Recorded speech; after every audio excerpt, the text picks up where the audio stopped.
Loué soit Jésus-Christ. Sa paix soit avec vous. Plusieurs personnes refusent d'aller voir un prêtre pour lui demander le pardon de leurs péchés. Elles préfèrent, comme les musulmans ou les protestants, demander directement pardon à Dieu. Et certes, il faut tout de suite, si l'on pêche, demander pardon à Dieu dans son cœur. Mais pourquoi faut-il aussi aller demander le pardon de ses péchés à un prêtre? Eh bien, tout simplement, parce que Dieu, pour nous sauver, ne nous a pas sauvés du haut du ciel, comme cela, d'un coup de baguette magique. Pour nous sauver, il s'est fait homme. Nous sommes sauvés par un homme, le Christ Jésus, qui avant de remonter au ciel, a donné à ses apôtres, et aujourd'hui à leurs successeurs, que sont les évêques et les prêtres qui les aident, le pouvoir proprement divin de remettre les péchés. En effet, Dieu seul peut remettre les péchés, puisque les péchés sont des offenses faites à Dieu. Allez donc demander pardon de ses péchés à un prêtre, c'est dire, moi, je crois que le pardon des péchés nous est donné par un homme, le Christ Jésus, qui aujourd'hui est remonté au ciel, mais a laissé sur terre son Église, et en particulier ses prêtres, pour donner en son nom le pardon des péchés. Ne pas vouloir aller demander le pardon de ses péchés à un prêtre, cela revient à dire, moi, je n'ai pas besoin d'un médiateur entre Dieu et moi. Autrement dit, je n'ai pas besoin de Jésus-Christ. Nous lisons en Saint Jean, chapitre 20, versets 22-23, le passage où Jésus donne ce pouvoir divin de remettre les péchés. Il apparaît, une fois ressuscité aux apôtres, il souffle sur eux et leur dit « Recevez l'Esprit Saint. Ceux à qui vous remettrez les péchés, ils leur seront remis. Ceux à qui vous les retiendrez, ils leur seront retenus. » Autrement dit, le pardon des péchés n'est pas automatique. Or, lorsque je demande directement pardon à Dieu de mes péchés, je fais la demande et la réponse. Dieu n'a qu'à pardonner les péchés. Il ne peut pas faire autrement. Eh bien si, il peut ne pas pardonner les péchés. Dieu n'est pas obligé de nous pardonner nos péchés. Pour que nos péchés soient pardonnés, il y a des conditions. Il y a 5 conditions. Et le prêtre est tenu par mission et par devoir de juger de la validité de ces conditions pour pouvoir justement remettre les péchés. Quelles sont ces conditions? La première condition, évidemment, c'est de regretter ses péchés. Soit par amour de Dieu, et uniquement par amour de Dieu qui a été offensé, et cela s'appelle la contrition parfaite, ou bien aussi parce que on regrette d'avoir perdu le paradis, d'avoir perdu ses mérites. Deuxième condition, il faut évidemment s'engager à ne plus recommencer ses péchés. Un jour, j'ai reçu un homme qui devait passer le lendemain sur la table d'opération. Et les médecins lui avaient dit qu'il avait 9 chances sur 10 de rester sur la table d'opération.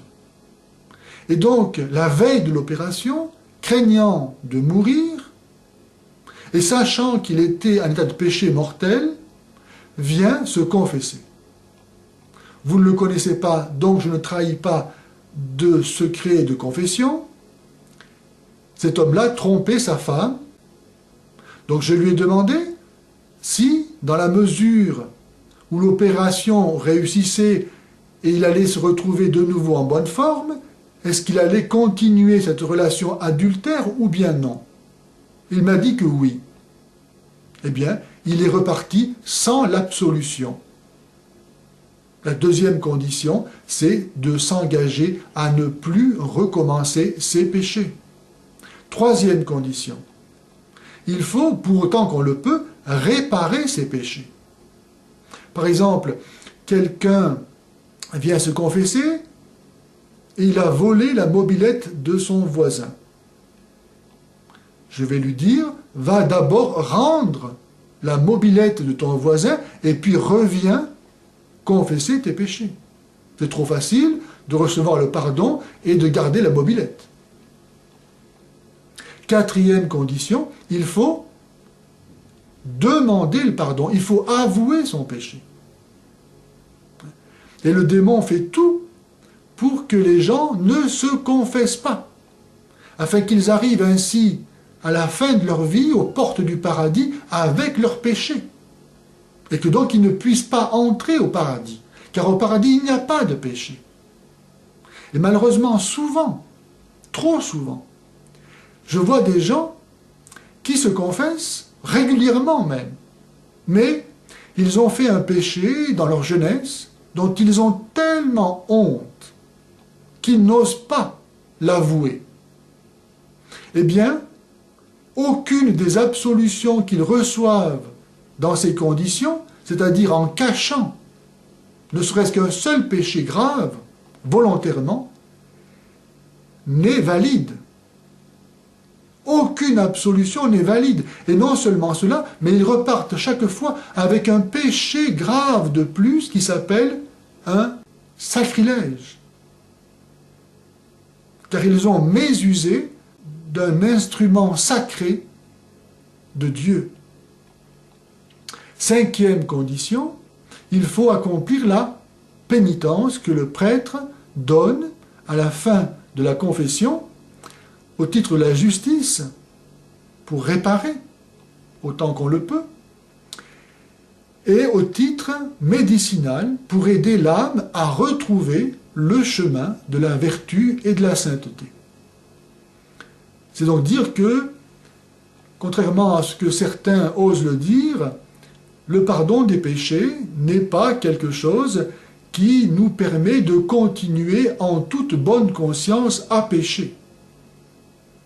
Le sacrement de la pénitence anticipe le jugement dernier, où chacun recevra en fonction du bien qu'il aura fait et du mal qu'il aura fait.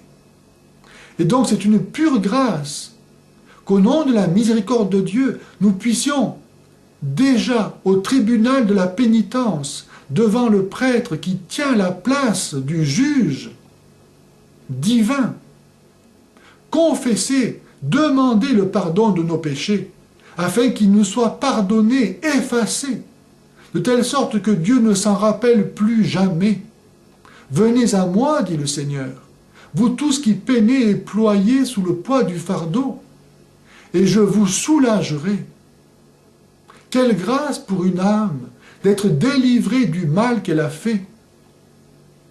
Quand nous avons péché, toujours notre conscience est là pour nous dire « tu as fait ça ». Et donc nous ne pouvons pas nous aimer nous-mêmes. Nous sommes divisés en nous-mêmes. Notre conscience nous accuse toujours et partout.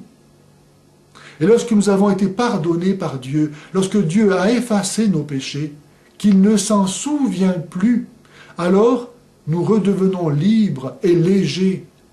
Nous ne reconnaissons plus nous-mêmes. Nous avons la paix. Bienheureux donc ceux qui savent, par la grâce de Dieu, avoir recours au tribunal institué par Jésus-Christ lui-même, afin que le jugement dernier ne vienne.